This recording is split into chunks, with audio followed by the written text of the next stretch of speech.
Just file for divorce. I don't want the kids." With those harsh words, my husband left the house, abandoning our 3-year-old twins and our newborn daughter. I had suspected he was cheating for some time, but between childcare and work, I had no energy to confront him. "I can't do this anymore."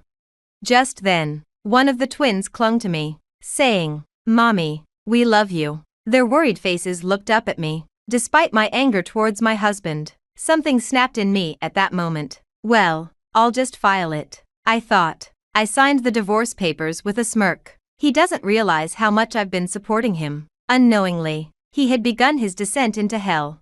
"I'll be home late again." How many times have I heard that? My name is Iris. I'm 34. We got married 4 years ago. He was 2 years younger, which led me to spoil him at first. The following year, we had twin girls, and 3 years later, another daughter. His return home began to get extremely late around the time our last child was born. I hope the third one is a boy. I've always dreamed of playing catch with him. He was excited during the pregnancy, but his attitude soured as soon as he found out it was another girl. At the hospital, he grimaced upon seeing our newborn daughter. "She doesn't look like me. She's not cute." Intense anger welled up inside me. How can you say your own child isn't cute? Maybe he was already considering divorce by then, even after I came home from the hospital. His sulkiness continued. He barely helped with childcare.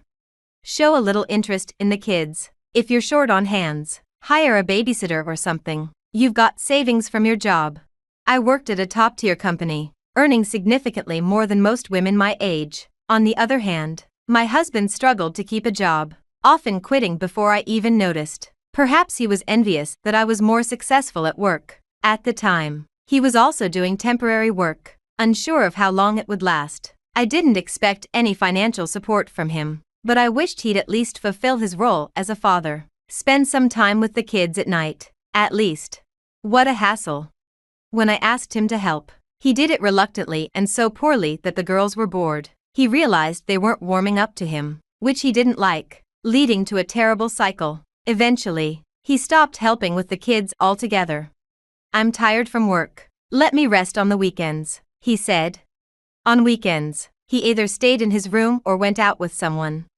"I have to work this holiday. If you don't watch the kids, I have plans too. See you."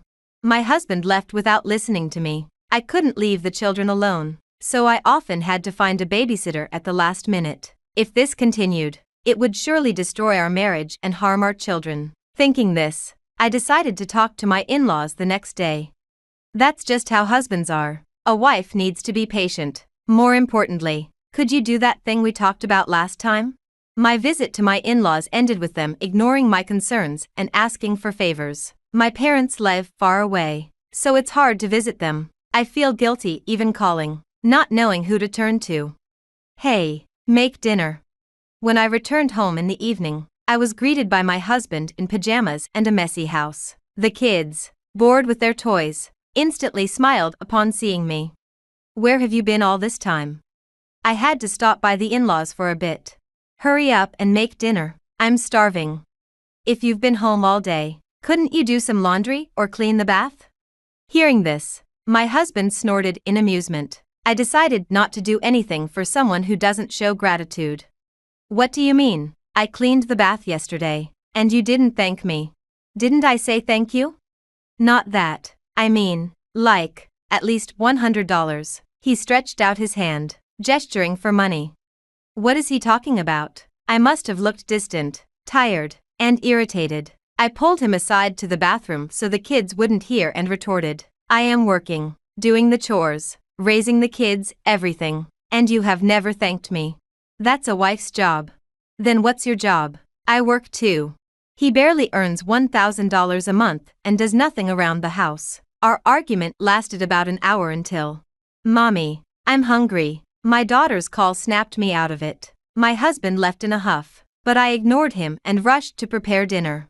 During these tense days, I discovered something: my husband is cheating. I confided in a college colleague who had divorced due to her husband's affairs, and she advised me to gather evidence immediately. To tell the truth, I had noticed my husband's affair some time ago, just before our youngest was born. I noticed a sweet fragrance on him, like perfume. When I casually asked him about it just after he got home, he broke into a sweat and started stuttering. In addition to that, he was coming home very late, talking less and less, and his attitude towards the children was changing. There were many signs, including the disappearance of intimacy, but what really convinced me was a certain event. There was a lipstick in the pocket of your jacket. It's mine. My lips get chapped. You're using Chanel's pink lipstick? Maybe it's my mom's. His evasive answer sounded like a lie. Then, as he hurriedly said, I need a bath, and stripped off his dress shirt on the way to the bathroom, I saw it. What is that? I sighed. It was clearly a hickey in a place usually covered by clothes. I was about to confront him but immediately thought better of it and decided to gather evidence first. Take your time warming up, I smiled sweetly, pretending I hadn't seen anything. The next day, I came home late from overtime. My daughters were already asleep, and the room was wrecked in silence. We need to talk. Only the dining room light was on, and there he stood, holding a piece of paper. I can't take this anymore. Let's get a divorce. What? Just file for divorce. I don't want the kids. Without waiting for my response, he handed me the divorce papers and left. Mommy. The sound of the door closing woke up the twins, who looked at me worriedly. It's okay. Sorry for waking you. Though I told my daughters it was okay, it clearly wasn't. He's reached his limit? That's my line. And what does he mean he doesn't want the kids? Mixed emotions swirled in my head, and I hadn't even noticed the tears streaming down my face. Mommy, we love you. Sensing something, the girls hugged me tightly. At that moment, I came to my senses. I can't go on like this. I can't worry these little girls. I realized that as long as I have my children, I'm happy, and this is what I should have done from the start. Well, I'll just file it. When I said this with a determined look on my face, my daughters smiled, and we all slept soundly that night. The next day, I filed the divorce papers first thing in the morning and called a certain person. Yes, please go ahead with it. It's my husband who will have trouble. The person on the phone listened to my story and took action. This was something I had considered before. If my husband betrayed me, I would end everything we had been doing. If that ruins his life, it's none of my business. 3 days later. Iris, where have you been? Waiting for me as I returned from work were my in-laws and my husband. My mother-in-law was furious, my father-in-law pale, and my husband seemed clueless, dragged along without understanding the situation. Have you been waiting at the front door all this time? That's kind of creepy. This is no time for that. What is this? My mother-in-law thrust a letter at me. It's a notice from a lawyer. I can see that much. Her face was tomato red as she raised her voice. I need to pick up my daughters, so excuse me. Ignoring them, I went inside, but my furious in-laws followed me into the living room, insisting on a discussion. Why would you suddenly send this? I don't understand. You would understand if you read the letter, wouldn't you? Using a lawyer, how cowardly. Despite being in the wrong, my MIL's outrage was something else, mixed with irritation and confusion. I was constantly thinking about how to convey my feelings. Then my husband, who seemed to understand nothing, finally spoke up. Are you upset because I divorced you? Filing some kind of complaint? My in-laws looked at him, dumbfounded. Of course, he had no idea what I had done for them all this time. Hey, I didn't hear about any divorce. Is that why this is happening? Such a useless son. What are you two so anxious for? You've ruined everything. Wait, what are we even talking about? As the conversation between them went nowhere, I watched coldly as my MIL slammed the table. Why did you divorce Iris? Well, my husband clammed up when things got uncomfortable. Since the conversation wasn't going anywhere, I decided to answer for him. He completely failed to fulfill his duties as a husband and father. There you go again. I told you that's just how men are, right? So you would forgive your husband if he had an affair? What? My MIL froze, clearly not expecting to hear that her son had been unfaithful. My husband tried to interject, but a sharp glare from me shut him up. Then, oddly, my FIL started defending his son. A man's affair is just a fling. It's not a problem. This is pointless. Please leave. All further communication will need to go through my lawyer. So what are you talking to a lawyer for now? You're agreeing to the divorce, right? My husband was confused, clueless about what was going on. Agreeing? I filed for divorce straight away. Then what is all this about? While arguing with my husband, my MIL suddenly started crying loudly. Paying $56,000 in one lump sum is impossible. What large sum? What are you talking about? Who's paying whom? Finally, the moment had come, time for my husband to regret. I proudly revealed what I had kept hidden until now. It was right after we got married 4 years ago. I was called to my in-laws' house alone, where my MIL said she had a serious matter to discuss. Nervous just because she was his mother, I was prepared to help however I could, but the words that came out of her mouth were shocking. "I need $60,000, she said out of the blue, leaving me utterly confused. As I hesitated, she bluntly asked about my salary. Unable to withstand her pressure, I admitted it was over $100,000, and her eyes lit up. Apparently, my FIL had gotten into horse racing, losing big amounts without ever winning, and had even accumulated debt. Desperate for $60,000 to cover his debts, she pleaded with me, and I couldn't say no, repeatedly insisting she would pay me back. 4 years passed, and all I got back was just $4,000. There were times when she repaid some only to borrow again. If I don't do something, I will never be able to collect the full amount. So I hired a lawyer and filed a lump sum claim for the remaining $56,000 in full. My husband's jaw dropped when he heard this, and I almost laughed. But we said we'd pay back little by little. Why suddenly in full?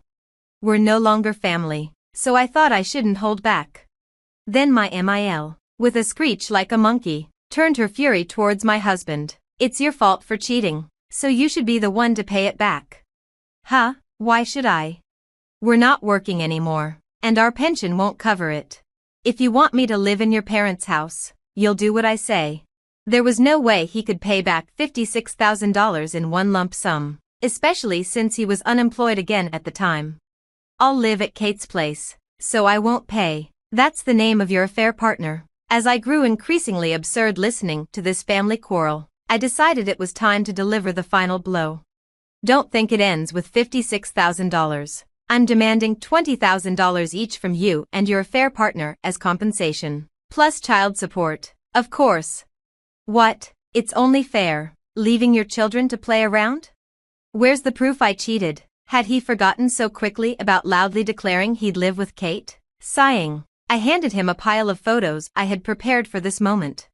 Looking at these made me sick. The photos were from his social media, showing him kissing and embracing his affair partner. Definitely a no-no, as confirmed by my lawyer.